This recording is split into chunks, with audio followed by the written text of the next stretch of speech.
आतंकी के खात्मे को लेकर ऑपरेशन लगातार जारी है। डोडा, कठुआ, उधमपुर, पुंछ, राजौरी में सर्च ऑपरेशन जारी है। एलओसी पर कड़ी निगरानी रखी जा रही है। सुरक्षा बल बेहद सतर्क और अलर्ट मोड पर नजर आ रहे हैं। तो खतरे की घंटी को देखते हुए सुरक्षा बलों की ओर से लगातार चौकसी बढ़ा दी गई है। सतर्क मोड पर इस वक्त सुरक्षा बल नजर आ रहे हैं। एलओसी एरियाज पर लगातार निगरानी बरती जा रही है। खास करके डोडा, कठुआ, उधमपुर, पुंछ और राजौरी में सर्च ऑपरेशन में तेजी लाई गई है। लगातार आतंकी गतिविधियां में जिस तरीके से इजाफा हो रहा है, इसके बाद सुरक्षा बलों की ओर से लगातार सर्च ऑपरेशन में अब तेजी लाई जा रही है। और जो इनपुट्स मिले हैं, यानी कि 70 से 80 आतंकी घाटी में छिपे हो सकते हैं, उसी के आधार पर और भी ज्यादा ऑपरेशन को सख्त किया गया है। आशिक मीर हमारे संवाददाता तमाम जानकारी के साथ श्रीनगर से लाइव जुड़ चुके हैं। आशिक, आज किस तरीके से ऑपरेशन को कंडक्ट किया जा रहा है, पूरी जानकारी दे।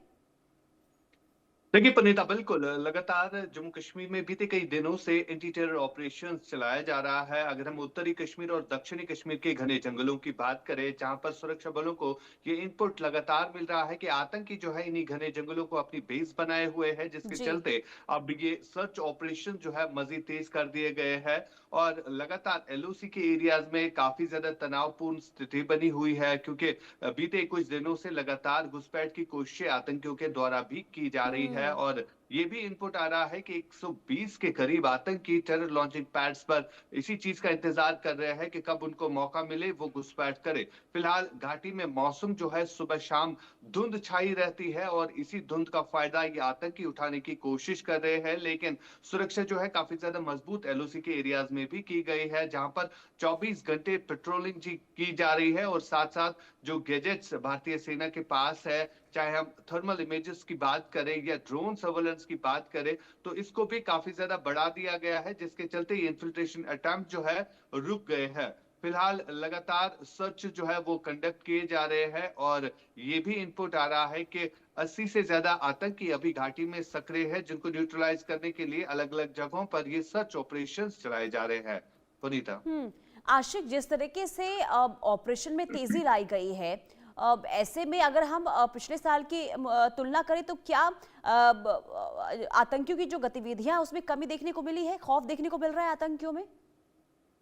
देखिए फिलहाल अगर हम बात करें पहलगाम में आतंकी घटना के बाद, आतंकी कहीं ना कहीं ओजीडब्ल्यू नेटवर्क को मजबूत करने की कोशिश लगातार कर रहे थे, हम्म। जो कि एक बड़ा कंसर्न भी सिक्योरिटी एजेंसीज के लिए बनता जा रहा है, क्योंकि ओजीडब्ल्यू नेटवर्क के जरिए ही इन आतंकियों तक मदद पहुंचाई जाती है। चाहे हम लॉजिस्टिक सपोर्ट की बात करें या खाने पीने की चीजें की बात करें, क्योंकि अब ये आतंकी किसी बस्ती में नहीं रहते हैं, अब ये इन्हीं घने जंगलों को अपनी बेस बनाए हुए हैं, और वहां पर जो नेचुरल केव्स बनी रहती है तो वहीं पर छुप जाते हैं। और कहीं ना कहीं इन तक की मदद पहुंचाने में ओजीडब्ल्यू नेटवर्क का एक बड़ा काम रहता है। फिलहाल हम्म। पहलगाम में हुए आतंकी घटना के बाद ओजीडब्ल्यू नेटवर्क को खत्म करने के लिए सुरक्षा एजेंसी जो है इस समय काम कर रही है।